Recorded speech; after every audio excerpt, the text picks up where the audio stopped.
Assalamualaikum warahmatullahi wabarakatuh. My name is Hanail Binti Halim. My student ID is 2026116301 and I am from Group 1.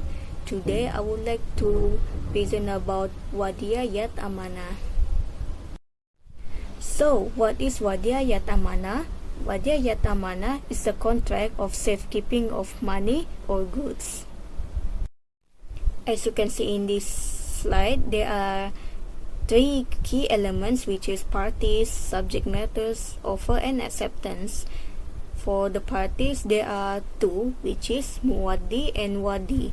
Muwaddi is the customers, or you call it as the owner of the goods or money, while Wadi is the banker, or you call it as the custodian, which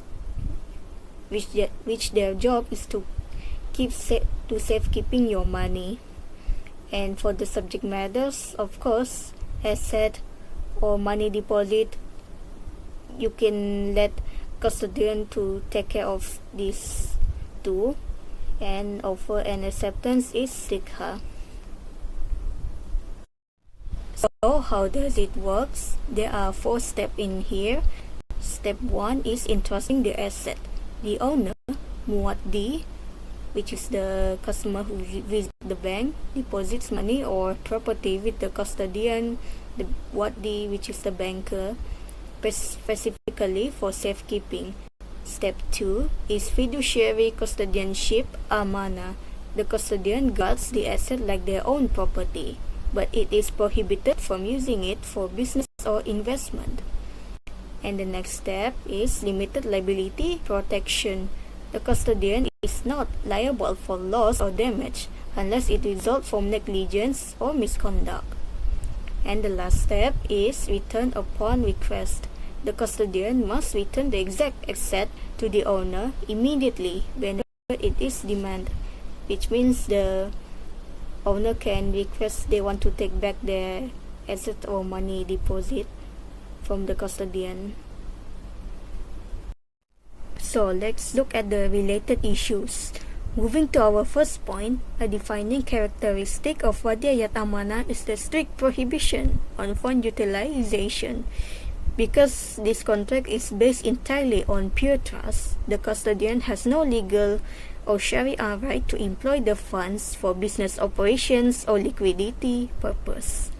Should the custodian breach this trust and utilize the funds, the contract will immediately convert into Wadi'Ah yet Amanah, which is guaranteed custody, making them fully liable for the entire amount.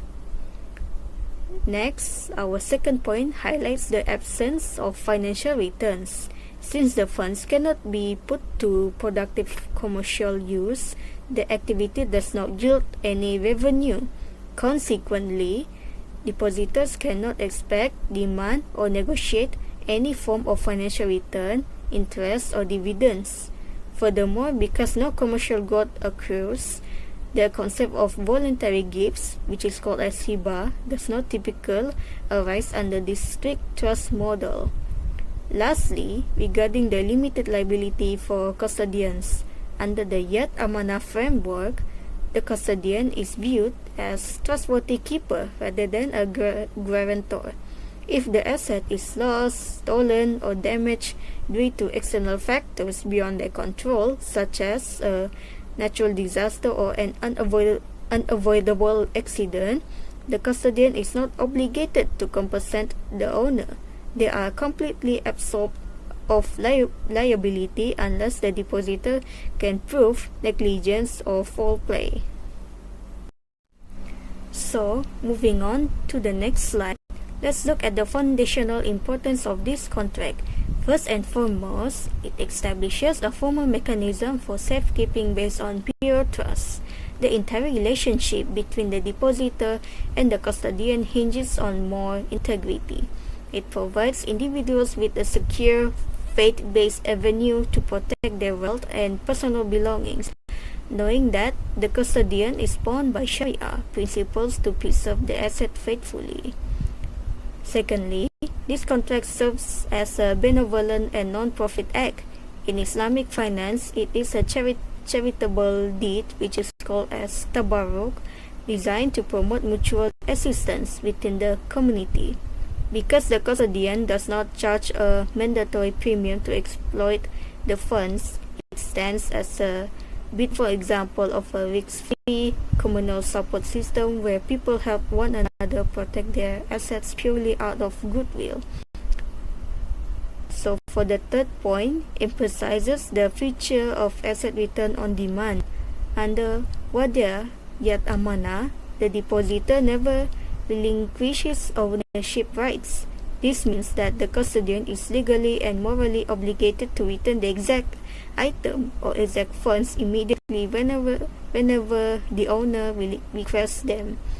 It gives the depositor complete peace of mind and constant liquidity, as the asset is never locked away or tied up in long-term investments. And finally, the contract enforces no right to utilize assets. This is crucial because it acts as a protective shield for the depositor's property.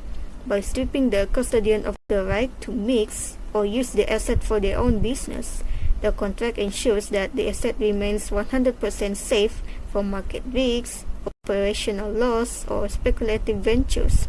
It remains untouched and perfectly preserved. So, next is the conclusion. Wadi'Ah yat Amanah is a peaceful return of property.